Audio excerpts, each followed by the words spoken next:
Yo, what is up YouTube, man? Today I'm showing you guys how to make the best facilitating 3-level two-way in NBA 2K21 Next Gen. This build's name is a tongue twister. Now we're going to be going small forward, and this isn't the position most people go with. Everyone usually goes with power forward because they get the best badges, but we're doing something different with making this build today, and I'm going to be explaining it to you guys as we go along. But first off, height, we're going to be 6'8", wingspan 6'11". That's going to make sure we get that 90 driving dunk for the elite contact dunks. Weight lowest just because we want all the speed in the world. We're not focusing on strength with this build.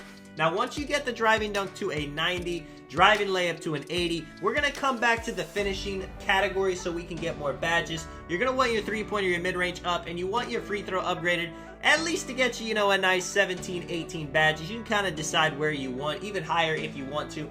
But to get the name facilitating 3-level two-way, you need to have a pass accuracy of at least 80. I'm going to go to 81 actually, just because it gives me one more playmaking badge. With the defense, now here's the thing. Nobody upgrades steal and nobody upgrades interior defense in NBA 2K21. Just because those categories don't give you a lot of badges. But with this build, I'm going to upgrade steal and I'm going to upgrade interior defense. Now my idea, and you could upgrade, you could take down the block, the interior defense, the steal, and put up rebounding if you want on this build. Make it how you like. You should still get the name as long as you have that pass accuracy in 81. But here's my thought process when someone's making this build.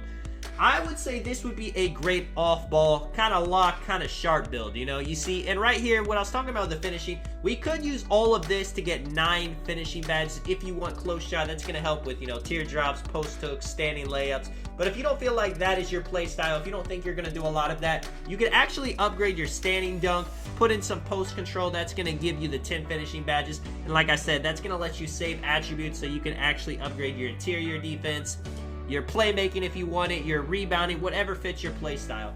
But if you have this build, you can be guarding ball with a build that's going to have pickpocket Hall of Fame, high steal, interior defense. So if he does get past you into the paint, a lot of people are getting contact dunks like crazy. If they end up getting a layup instead of a contact dunk, having block and interior defense with Intimidator Hall of Fame, it's going to be really hard for them to make. And that might be something, people need, because finishing in the paint right now, to be honest, is OP.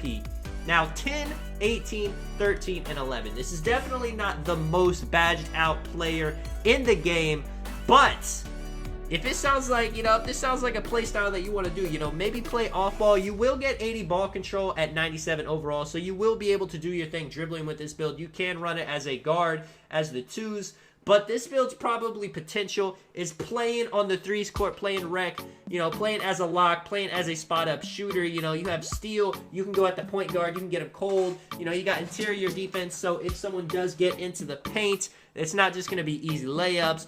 Having a block and interior defense, even though contact dunks are OP in NBA 2K21 Next Gen, having both those is the best you can do to kind of prevent them, kind of slow them down as much as possible. Just looking at this build, you can remember, everything's going to get a +4 at 99 as well, so 86 speed with ball, you're going to have a 90 block with a 92 perimeter defense, almost a 90 steal, mid 70s, almost an 80 interior defense. The shooting's going to be in the 90s, super high, you'll hit every single shot. And you have all these badges. I would definitely recommend Posterizer, Slithery Finisher.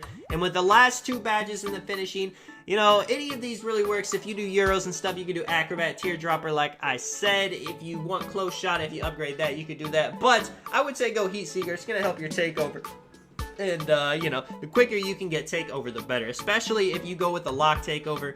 All these badges, that. Same thing with shooting badges. You could put on Hot Shot to help your takeover, get that. And just, and basically if you're dunking, if you're shooting, you're getting your lock takeover really quick. That's going to help you be pressing ball, getting stops. Deep threes, of course, you want to be able to shoot from the hash with this build. Green Machine, it's super easy to green in Green Machine. Once you are green, it's going to help you keep doing that, blah, blah, blah. Sorry, getting tongue-tied. Catch and Shoot Hall of Fame. Like I said, if you're going to be playing off-ball with this build, Catch and Shoot Hall of Fame is a good badge to have. A lot of people don't run it because a lot of people like to do the dribbling. but it is definitely a good badge. Don't get it twisted. With the playmaking badges, quick first step gold. Handles for days you may not need if you're not going to be doing the dribbling as much, but bullet passer you will definitely need. It's going to make your passes super quick, super crisp. Bailout you're going to need, you know, relay passer if you're playing a lot of threes. Rec Pro-Am is a super underrated badge. You know, it's like having Dimer with getting the pass to assist.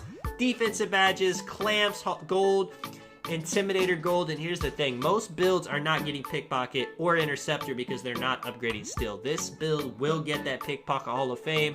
Like I said, you know, this build may not get the most badges in the game. It may not be for everybody, but this is honestly one of the best spot-up builds in the game. Spot-up/lock builds. Let me know what you guys think. Plus, it's got a super nice name. This is Tonic. I'll catch you guys next one. I'm out. Peace.